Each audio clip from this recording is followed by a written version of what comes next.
4 जून 1984 अमृतसर का स्वर्ण मंदिर। चारों तरफ गोलियों की आवाज से भारतीय सेना का सबसे बड़ा और सबसे विवादित ऑपरेशन शुरू हो चुका था।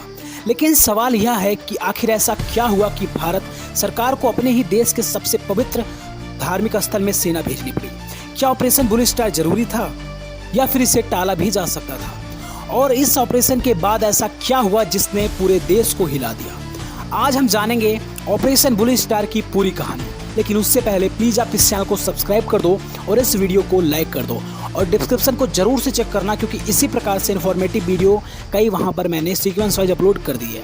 तो चलिए बिना कोई देरी के वीडियो को शुरू करते हैं। 1970 और 1980 के दशकों में पंजाब भारत के सबसे समृद्ध राज्यों में से एक था। लेकिन इसी दौरान कुछ राजनीति और धार्मिक मुद्दों ने पंजाब का माहौल बदलना शुरू कर दिया।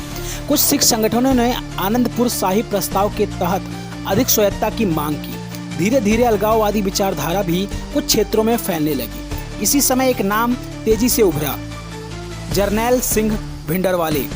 भिंडरवाले एक धार्मिक प्रचारक थे, लेकिन समय के साथ वे पंजाब की राजनीति और विवादों के केंद्र में आ गए। सरकार का आरोप था कि उनके समर्थक हिंसक गतिविधि में शामिल हैं, जबकि उनके समर्थक उन्हें सिख अधिकारों की आवाज मानते थे।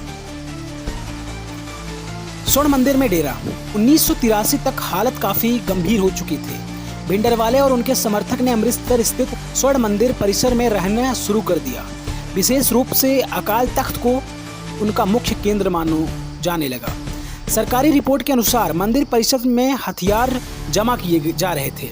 पुलिस और प्रशासन के लिए वहां कार्यवाही करना बेहद कठिन हो गया था। पंजाब में हिंसा बढ़ रही थी। हत्याएं, हमले और तनाव लगातार बढ़ता जा रहा था। केंद्र सरकार पर दबाव बढ़ने लगा कि अब कुछ कीजिए। इसी बीच ऑपरेशन ब्लू स्टार का निर्णय हुआ। तत्कालीन प्रधानमंत्री इंदिरा गांधी के सामने एक कठिन चुनौती थी। एक तरफ राष्ट्रीय सुरक्षा का सवाल और दूसरी तरफ करोड़ों सिखों की धार्मिक भावनाएं जुड़ी हुई थी। कई दौर की बातचीत हुई, लेकिन समाधान नहीं निकल सका। आखिरकार सरकार ने सैन्य कार्यवाही का फैसला लिया। इस मिशन का नाम रखा गया ऑपरेशन ब्लू स्टार। सेना की कार्यवाही।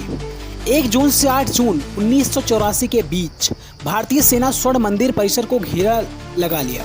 4 जून की रात से बड़े स्तर पर कार्यवाही शुरू हुई। सोना को उम्मीद थी कि अभियान जल्दी समाप्त हो जाएगा, लेकिन अंदर से भारी प्रतिरोध मिला। लड़ाई कई घंटों तक चली। अकाल तख्त को गंभीर क्षति पहुंची। भिंडरवाले और उनके कई समर्थक मारे गए। सेना के जवान भी हताहत हुए। नागरिक के हताहत होने के आंकड़ों को लेकर आज भी अलग अलग दावे किए जाते हैं। पूरे देश में प्रतिक्रिया। ऑपरेशन खत्म हो गया था, लेकिन इसके प्रभाव अभी शुरू हो गए थे। दुनिया भर के कई सिख समुदाय भी इस गहरा आक्रोश को पैदा हुआ। कई लोगों ने इसे धार्मिक स्थल पर हमला माना, जबकि सरकार का कहना था कि यह राष्ट्रीय सुरक्षा के लिए एक जरूरी कदम था। यह मुद्दा आज भी इतिहासकारों और राजनीतिक विश्लेषणों के बीच बहस का विषय बना हुआ है। इसी बीच सिखों में इतना ज़्यादा आक्रोश हो गया कि उन्होंने देश के प्रधानमंत्री को मारने का षड्यंत्र भी रचा। 31 अक्टूबर 1984 ऑपरेशन ब्लू स्टार के लगभग 5 महीने बाद प्रधानमंत्री इंदिरा गांधी की हत्या उनके 2 सिख अंगरक्षक द्वारा कर दी गई। पूरे देश में सनसनी फैल गई। इसके बाद कई स्थानों पर भयानक सिख विरोधी दंगे हुए। हजारों लोगों की जान चली गई। भारत के इतिहास का यह सबसे दुखद अध्यायों में से एक माना जाता है। अब निष्कर्ष, ऑपरेशन ब्लू स्टार केवल एक सैन्य अभियान नहीं था। यह भारत के इतिहास का एक ऐसा मोड़ था जिसने राजनीति, समाज और राष्ट्रीय सुरक्षा पर गहरा प्रभाव डाला।